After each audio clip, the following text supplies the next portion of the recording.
seafoods na naman. Diba? Hipon at saka octopus.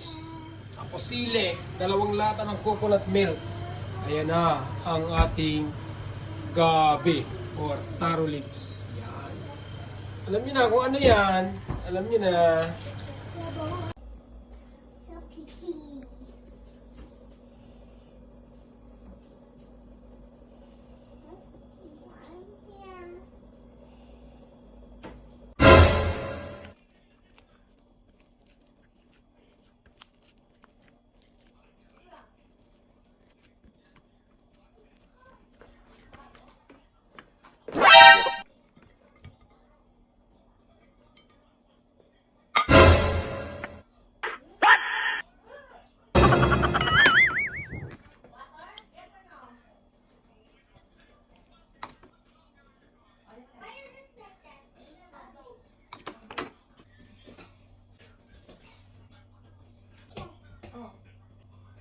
Ang sarap nito mga tol! Laeng na may mixed seafoods.